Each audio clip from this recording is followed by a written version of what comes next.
Hello my friends, Jerry Rosa here in the Rosa Stringworks Man Cave. The video you're about to see is the work that I did on my late friend Randy Allen's D25K Martin guitar. Randy purchased this guitar new from a music store in the St. Louis area back in around 1980, and we do have that paperwork that will be included. If you buy the guitar, you'll get that original paperwork with it as well.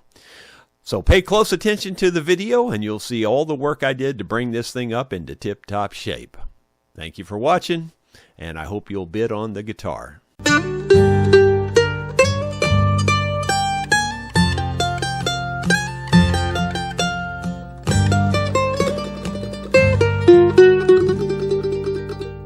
Well, I've already Renaissance waxed the whole guitar body, this D25.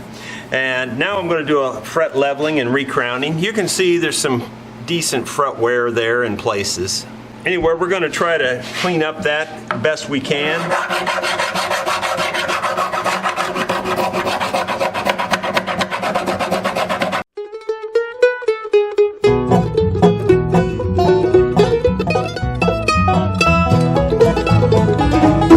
In the sunlight, that black car sure shine.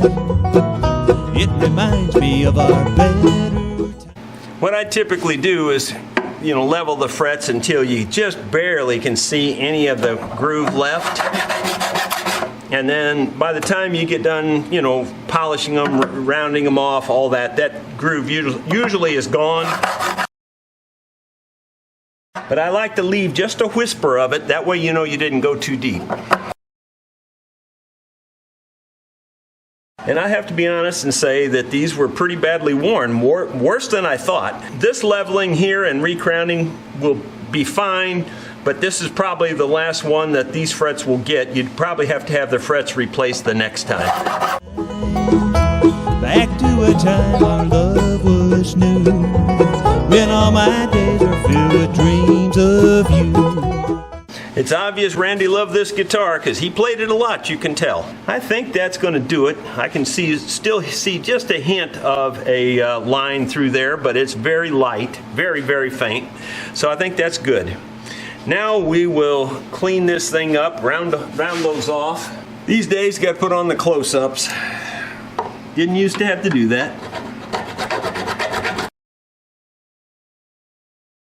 And I rocked this a little bit. It probably isn't real obvious in the video, but I'm rocking this to take off the sharp edges on the front and the back.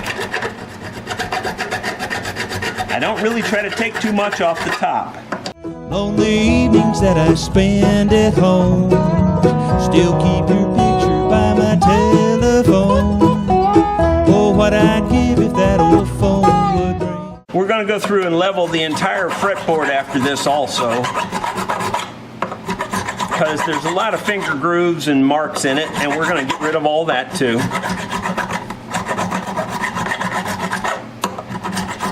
Not as much filing up here, so you can go through it a lot faster.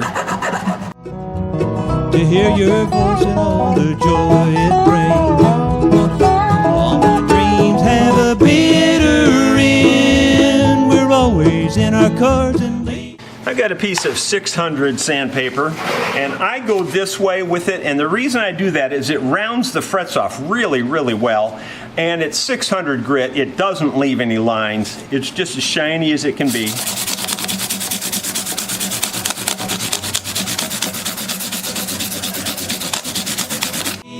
again. We're not lovers now, we're only friends. I wished I'd loved you more back then.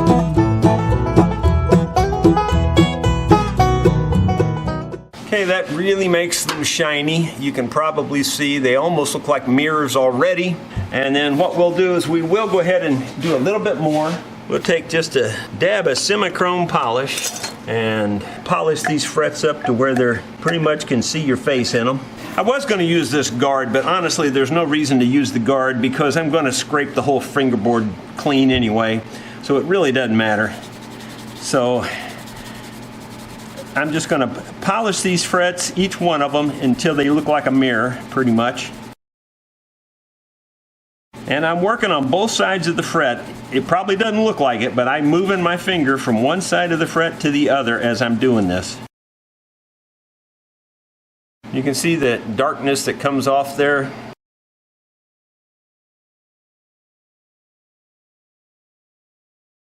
I've got the first two shined up a lot, and they're really polished. I'm gonna let you see those. You can compare them to the other ones there, and you can see how shiny they are compared to the other ones. The other ones are nice, but those are nicer. So I'm gonna do the rest of them that way, and then I'll show you the next step. Well, we've got the frets all polished, and so now we're going to take a razor blade and level this out. You can see lots of finger grooves in here. We're going to get rid of some of that. We're probably not going to get it all, but we'll get some of it, and it'll make it look better.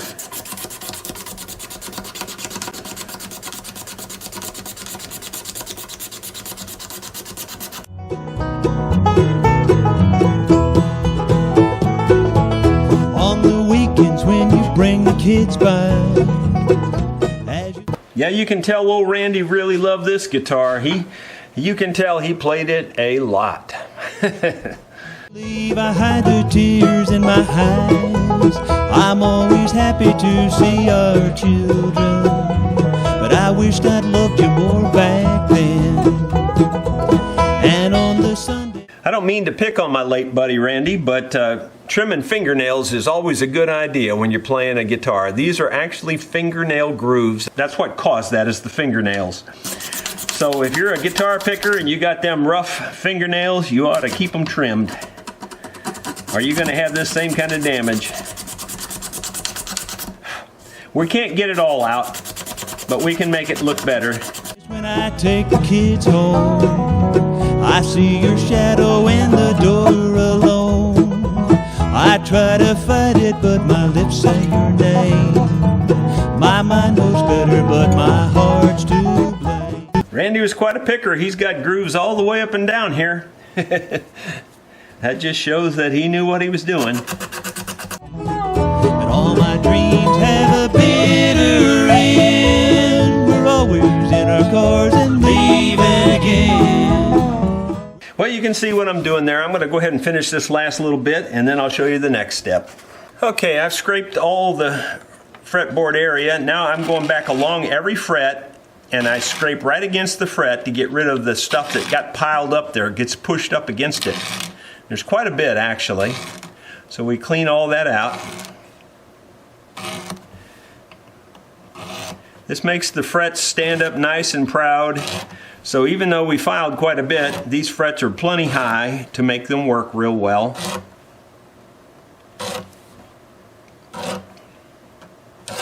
They'll last quite a long time. It's probably been 20 years since this thing had a fret job, maybe longer than that. And I would imagine this fret job will last another 10, 15 years, depending on how much it's been played, maybe 20 years.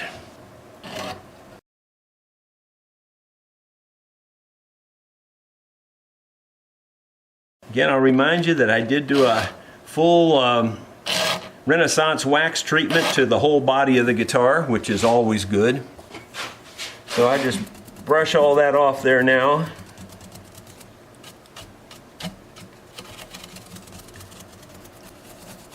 That looks real nice. And now I will oil this with the Be Good oil, and we'll call it finished after that, I think. We're not lovers now, we're only friends. I wish I loved you more back then.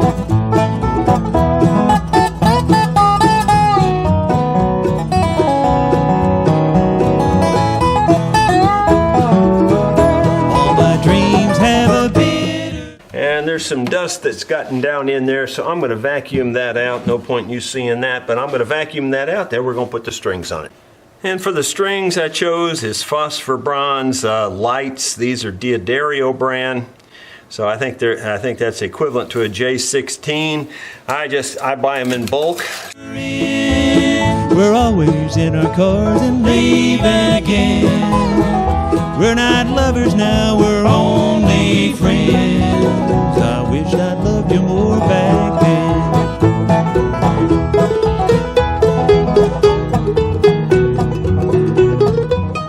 Might as well use this opportunity to show you my stringing technique. What I do on the base side, on this side here, I go up the middle, up through the center, wrap around the post toward the outside, go around it once and back over it, and then I just then I put the string right back through over the top of the strings I've just wound. Pull it up tight, and you're almost instantly tight. You know, you only have just a few turns and you're tight. And that wraps the string down the post also. And that's exactly what you want. And that's as quick as you can do it and as accurate as you can do it. It works really good. And then once I get it that close, I just lay my side cutters on the top of the post and just cut the wire off even with the top of the post, because it ain't going nowhere. And we just do the same thing on the next string. You can see how quick you can do this. You can do it so much faster than all the other methods. And it's very strong. Pull it up tight and you're already tight. So you could do this on stage. Even if you broke a string on stage, it would only take you a few seconds to fix it. The trick is you just want to wind it very carefully. Make sure your windings are straight and true. And you make sure that this string going back through goes across the top, because the other windings will actually pinch that string and cause it to hold. Now you could do the same thing on the treble side. You could do that, but you'd have to wind it around a couple of more times. So rather than that, I'll show you what I do on the treble. I had to turn it around because I work better from one direction than the other, and this is the direction I work better from on this side. Now, typically I start with the small string because there's nothing in the way of the small string. All right, so what I do here instead is I go through the hole first, like that. I leave just a little bit of slack, like enough slack to, like that, just a little bit of slack. You don't need very much. And then you bring your string around the outside like this, and you come under the string you just stuck through the hole, and you just pull it up tight like this, and then you raise it up so that it's wrapped around this string. So it's raised up now and it's wrapped around there, and then all you do is tighten this up, and that string cannot go anywhere because it's tied in because of this string. So it doesn't take very many wraps. You'll only get about 1.5 wraps, 2 wraps around the post, but that's all you need. You can leave a little more slack if you prefer to have a little more winding. It's not a big deal. And then again, I just cut it off right at the top. It ain't going nowhere. You might think it is, but it ain't. It's there. It's a permanent deal. Okay. Wrap it back around. These techniques are, tried and true over years and years. I know they work. There's no doubt that they work. This particular tuning key I noticed is a little stiff. I'm going to put a little 3-in-1 oil on it. Some people would say, oh, you can't oil tuning keys, they'll slip. That's not true at all. It won't hurt a thing. Worm gears don't slip just because they're lubricated. In fact, worm gears barely ever slip. People think they do, but it's mostly because they aren't tightening the string properly. The way you tune a guitar is you always tighten to the note. You never ever drop down to the proper note. You always have to be tightening at the last second up to pitch. And as long as you're doing that and your last turn is up and tighter, then you'll be fine. Your tuning keys aren't going to slip. I really do get lots of people telling me their tuning keys are slipping, and when I test them out, I don't see they're slipping at all. And that's like 99% of the time. Do tuning keys ever slip? Yeah, once in a blue moon you'll find some that are slipping. But it's pretty rare, and they're pretty wore out when that happens. Again, just like this, a little bit of slack, come back under it, pull it right back up there, tighten it up. No, it's locked in pretty much especially once you get this turned just a little bit, you might fight with it just a little bit until you get it started around the post, you know. And then as you're going around this post, you want to make sure that this string goes under the previous winding. You always want to wind down the post. And I wasn't paying attention, and I didn't get it in the slot that time, but that's okay. I'll just move it over there. There it is. All right, so that's all you need to do. Cut it off. This way you have a very neat peg head. There's no wires hanging around. People make all kinds of designs and decorations and sculptures with their ends of their strings, and that's just a bad thing. It's just going to rattle and cause buzzing and noises. Okay, I've got the strings on it, and I'm just going to go back through it one more time and tighten them up. There's an E. Let's just check the intonation, because who knows? Right on the money.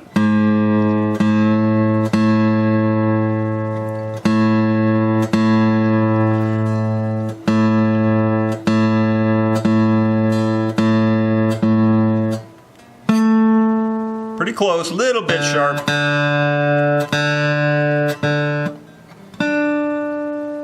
Pretty close.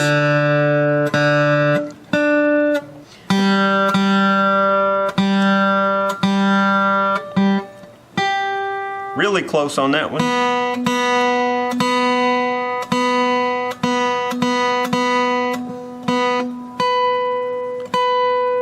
Pretty close on that one. Right on the money on that one. So several of them are right on the money. The other three of them are right on the money. Three of them are a teeny bit sharp, but hardly enough that it would matter.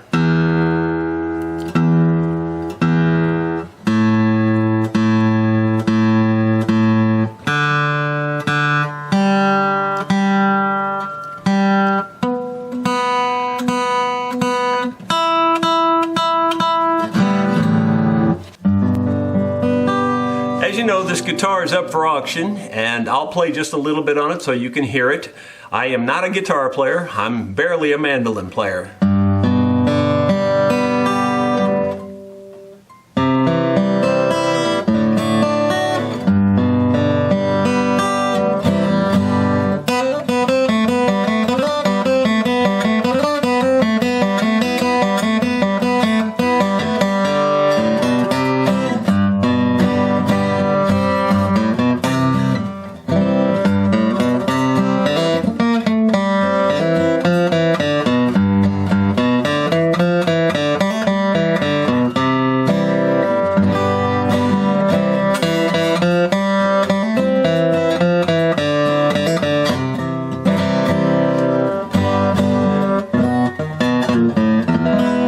I barely ever play guitar, so I fumble a lot. You have to just excuse the mistakes and listen to the guitar, not to me.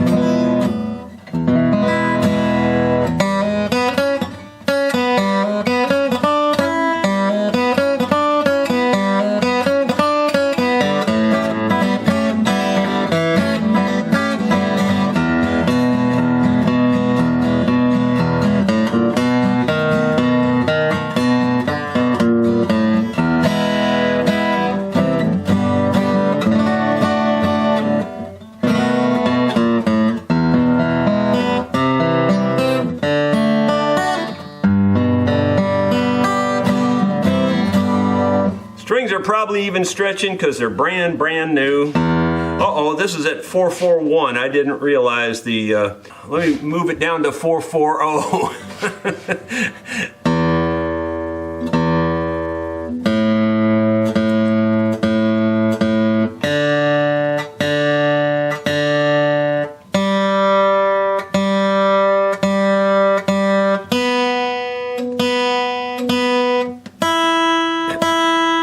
Ironically, the strings had stretched just enough to make it right on 440. I barely had to tune it at all.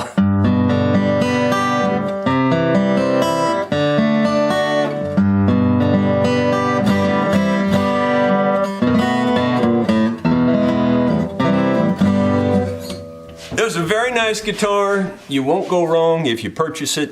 It plays real nice. I'm going to do a little bit more checking to make sure that the action is good. Quite honestly, I think it might be just a hair high, but I will get it set down perfectly.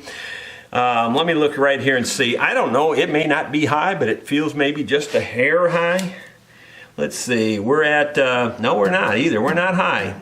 In fact, if anything, we're right on the money or low. It's right at about 87, 88. So I usually set them at 90, that's pretty good on the bass. And on this one, I usually set it about 70 or 80. Actually, I think we're gonna be a little lower than that. No, we're right on 80, so it's perfect. Up here, I'll double check it. I usually use a Martin thin pick to test it. Yeah, this is a Martin light. Let's see. Okay, we're a little high there. I'm just gonna go ahead and lower these down because I want it to play really good for whoever gets it. It's just a little bit high.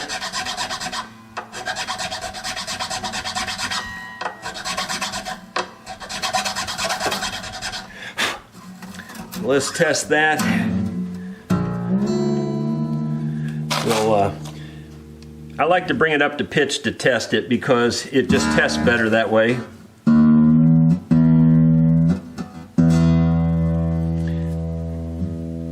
Nope, it's still way high. So we're gonna make this thing play really good for whoever gets it.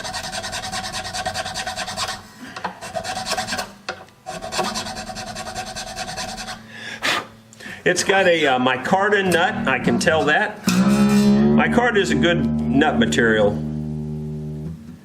Boy, it's just barely high now, but it's still high, so we're going to keep going.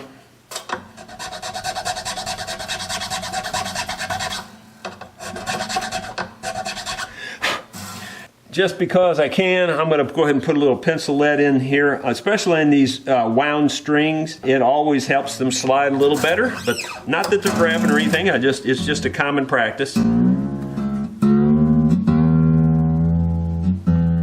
So let's see now. I bet we're close. That's pretty close. I think we're going to go with that. Let's see this one here. It doesn't need as much, but it needs a little bit. So we'll go ahead and do that too.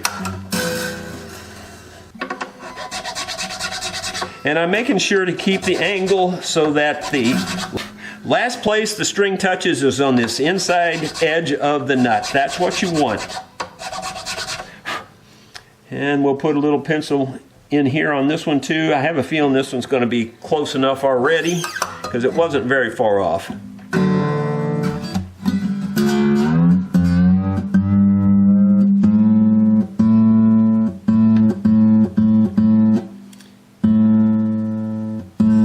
Nope, it's still high.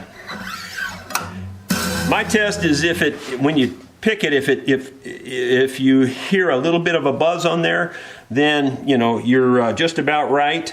And I didn't hear any buzz, so we're a little high.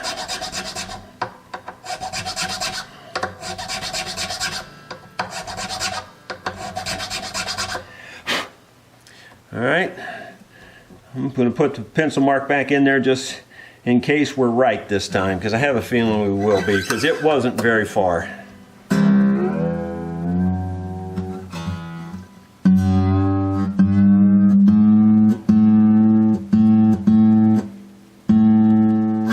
Yep, that's it. Yep. Okay, and I can tell the next one's going to be a little high too. We're going to get them all just perfect for you. Whoever's buying this, you're going to be happy. It's going to play really, really easy.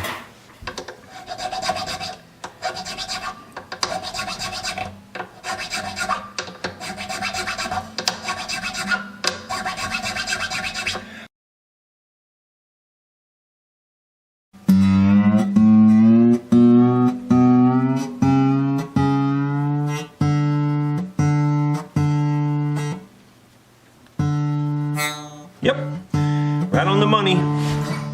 I think the next one might be okay. It looks pretty good. Yeah, it's okay. The B's just about right. No, those are right. These three down here were fine. So these three on this edge were fine. These three here were high. We dropped them all down. We got them all perfect.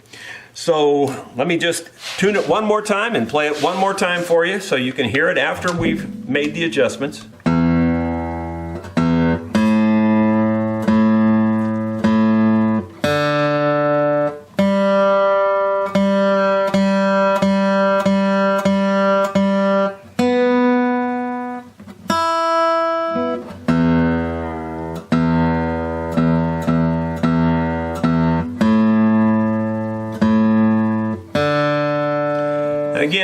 right there is a good example. I was a little high on my bass E, so I dropped it down below and came back up 2 pitch.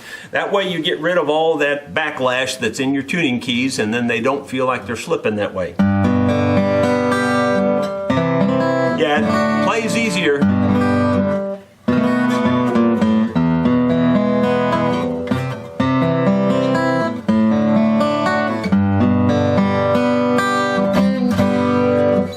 Thought I'd show you the case that this guitar comes with also. You can see it's a CF Martin type guitar case. So looks real nice on the inside. Doesn't really show any particular wear or anything, except for this lid is loose. I thought I'd try to fix that. We'll do something here and see if we can't make that work better so that when you get it, you don't have to futz with this thing here. Well, the first thing I'm going to do is just go ahead and get rid of the staples that are in this.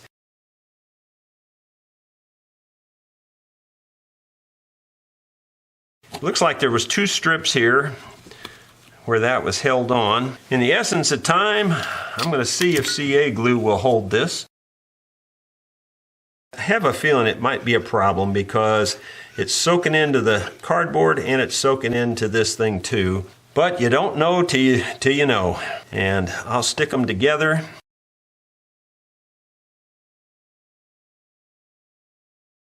Really don't know if it's going to hold or not. Not so much, not yet. Might hold the second time. That's the one thing about CA glue is it sticks better to itself than it does to anything else. So, which other glues don't do that. So there's a good chance it'll work this time. I'm going to just spray a little bit on there and then stick it here and see if that works. Well, it got hot. I can feel that. Ouch! Matter of fact, it's so hot. That burnt through that. Whew, that got hot. Now, in fact, it's so hot I can barely touch it now. I mean, I'm not exaggerating. That is really hot. So I would assume that worked that time. I'm serious, that really got hot. I've had it get hot before, but I don't think I ever had it get that hot. I guess it was because there was so much saturation in the glue and then it dried so fast or cured so fast, whatever you want to call it. Wow, that was something. That actually burnt the end of my finger, or my thumb. Oh well, live and learn. Okay, so now we've got that part little patched up. What can we do about the rest of this?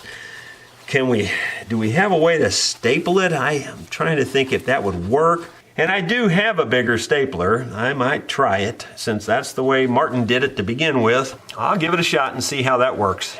I don't know about you people, but I can tell you right now, I have never found a stapler that works. They all work once in a while or when they feel like it, but they don't work very consistently. Well, I found some longer staples. Will they work? I don't know, but we're going to give it a shot. I've bought so many of these things I couldn't even tell you, and I don't think any one of them has ever worked worth a darn. That time it looked like it stuck. That one seemed to work. Okay, we got 3 of them in there. I don't think any one of the 3 is all the way embedded, so I'm going to drive them in the rest of the way. That's pretty good. I think I'll see if we can put 1 or 2 more in for good measure. Well, that one went in, but I don't think it hit very well. Let's see if we can get 1 more in.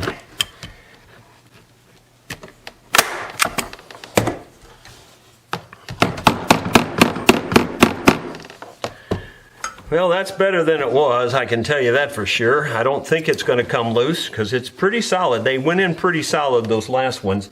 They were longer staples. In fact, they were longer than the ones the factory had. So I think this is pretty good. I think it's pretty solid. Worst case, it comes loose. You can try your own staples. So anyway, I think that's fine. I think it's going to work. certainly better than getting it without that working. Well, I give you my word that this is a good, solid guitar. I think you'll really like it. Of course, it says made by C.F. Martin, Nazareth, made in USA, it says. And it says D25K, and the serial number is 4, and then followed by 5 2s. So it's 422222. Anyway, it's a fine guitar. Whoever ends up with it, I hope you respect it and treat it right, because my buddy Randy owned this guitar.